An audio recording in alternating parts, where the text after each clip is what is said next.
देवादिदेव भगवान महादेव शिव और जगत जननी मां जगदम्बा के चरणों में नमन करते हुए मैं यति नरसिंहानंद सरस्वती आज 24 अगस्त 2019 कृष्ण जन्माष्टमी का दिन है।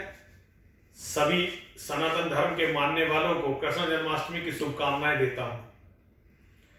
कल मैंने बात की थी गजवाए हिंद के बारे में। गजवाए हिंद, बहुत सारे लोगों ने मुझसे पूछा गजवाए हिंद है क्या। मैं बताना चाहता हूं गजवाए हिंद है क्या। अगर सनातन धर्म के मानने वाले ये नहीं जानते कि गजवाए हिंद है क्या, तो ये उनके अज्ञान की पराकाष्ठा है। गजवाए हिंद हदीसों में एक जिक्र आता है। हदीस समझते हैं ना, मोहम्मद ने अरब में अब से लगभग 1400 साल पहले एक पंथ चलाया था जिसका नाम इस्लाम है। इस्लाम की सबसे सर्वमान्य पुस्तक का नाम है कुरान, और कुरान के बाद जो उनकी धार्मिक पुस्तक है उन्हें हदीस बोलते हैं। तो इस्लाम की हदीसों में एक शब्द आता है गजवाए हिंद। गजवाए हिंद का अर्थ है हिंदुस्तान को जीतना और हिंदुस्तान पर इस्लाम को नाफिज कर देना। तो आज तक 1400 साल में, आज तक 1300 साल पहले लगभग मोहम्मद बिन कासिम ने सिंध को जीता था और सिंध में हमारे राजा दाहिर सेन को मारा था। लगभग 50,000 उनकी औरतों को अरब ले गए थे, जिनकी वहां मंडी लगाकर बेचा था। यहां लाखों लोग मार दिए थे और लाखों औरतों के साथ बलात्कार किया था। ये मोहम्मद बिन कासिम की सेना ने किया था। ये पहला गजवाए हिंद का पहला प्रयास था। तब से आज तक हिंद पर जितने भी मुसलमानों के अटैक हुए हैं वे गजवाए हिंद ही हैं। लेकिन गजवाए हिंद मुकम्मल उस दिन होगा जिस दिन हिंदुस्तान में एक भी काफिर अर्थात हम हिंदू जीवित नहीं रहेंगे, सारा हिंदुस्तान इस्लाम का हो जाएगा। उस दिन गजवाए हिंद को मुकम्मल माना जाएगा।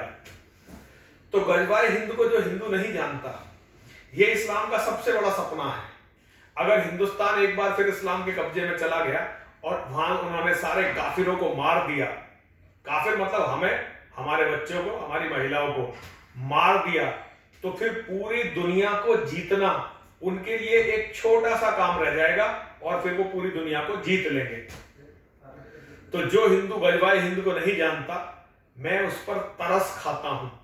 कल मैंने बताया था अपनी वीडियो में कि गजवाए हिंद का क्या, कृष्ण को भूलने के कारण हम गजवाए हिंद के शिकार हुए हैं, भगवान श्री कृष्ण को भूलने के कारण। आज मैं आप लोगों को बताना चाहता हूं कि ये इसका मतलब क्या है। बहुत सारे लोगों ने मुझसे पूछा कि आप इसका क्या मतलब निकालते हो कि कृष्ण को भूलने के कारण भारत में गजवाए हिंद हुआ, या मुसलमान आगे भी गजवाए हिंद करने का प्रयास कर रहे हैं।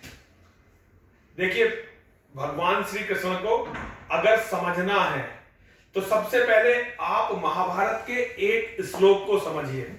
महाभारत का एक श्लोक है जो महापुरुषों के बारे में, हमारे धर्म की स्थिति को बताता है। महाभारत का ये श्लोक है,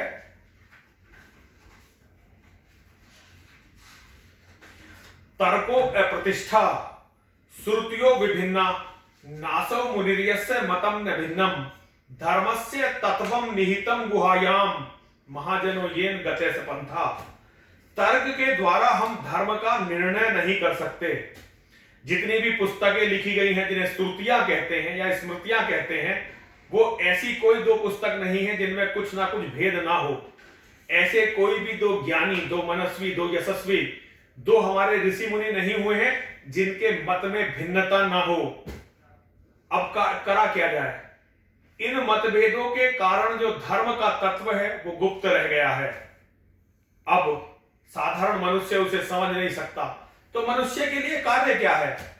महाजनो येन गते से पंथा।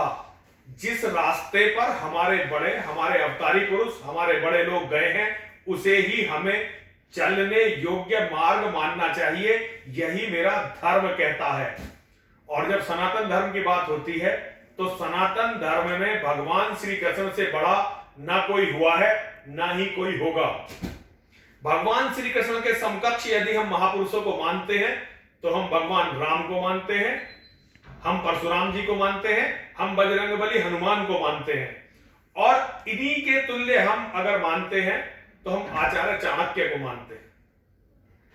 इनकी शिक्षाएं क्या है, भगवान श्री कृष्ण की शिक्षा क्या है।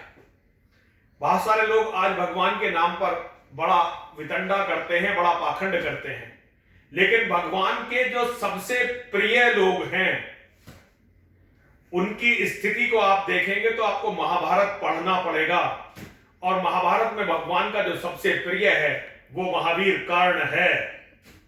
वैसे तो भगवान के सबसे बड़े शिष्य अर्जुन है, भगवान अर्जुन की तरफ से लड़े हैं, भगवान ने अपनी बहन सुभद्रा की शादी अर्जुन से की है, लेकिन फिर भी आप इस सत्य को नकार नहीं सकते। जब महाभारत का युद्ध चल रहा था तो भगवान अर्जुन को बार बार बता रहे थे कि अर्जुन, कर्ण के सामने तुम कुछ भी नहीं हो, कर्ण तुमसे बड़े महारथी हैं। और आपको इसको महाभारत देखना पड़ेगा। कर्ण की जब मृत्यु हो गई है तब भगवान ने कर्ण को अपनी हथेलियों में कर्ण का अंतिम संस्कार किया था। ये सारी कहानियां आप लोग जानते हैं, आप लोग इन कहानियों को समझते हैं। कहानी नहीं है, सत्य कथाओं को, ये जो सत्य हमारे धर्म की धार्मिक कथाएं हैं आप जानते हैं। कर्ण के बाद भगवान के प्रिय दूसरा नंबर जो आता है वो अभिमन्यु का आता है।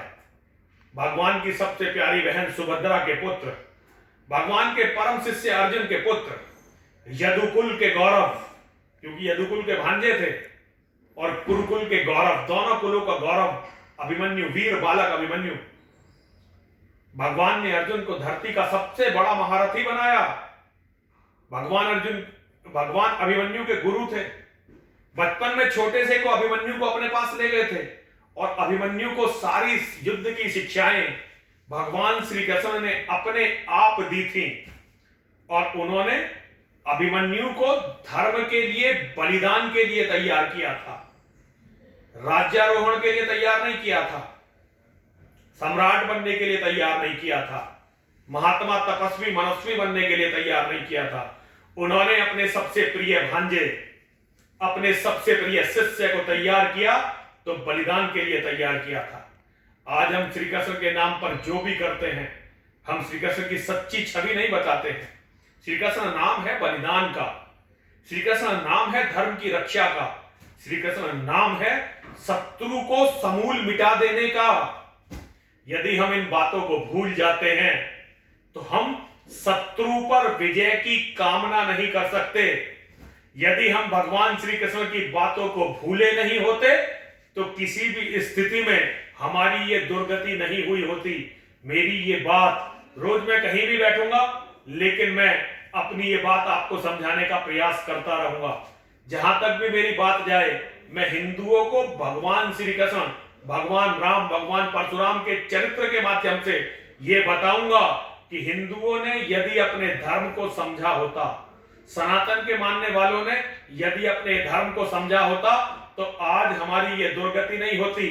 हमारे 500 करोड़ लोग पिछले 1300 साल में मारे नहीं जाते, हमारी बहन बेटियों की मंडियां नहीं लगती, उनसे बलात्कार नहीं होता, क्योंकि भगवान श्री कृष्ण जिन्होंने एक स्त्री की मर्यादा रखने के लिए चीरहरण नहीं होने दिया था, और प्रतिशोध के लिए पूरी धरती के क्षत्रियों का विनाश करवा दिया था, एक महिला के सम्मान के लिए, द्रौपदी के सम्मान के लिए। कैसे, इसको मैं कल आपको बताऊंगा। बात मेरी जारी रहेगी, आप कोशिश करिए मेरी बात को सुनने की और दिमाग खोलकर समझने की। हर हर महादेव, हर हर महादेव, हर हर महादेव।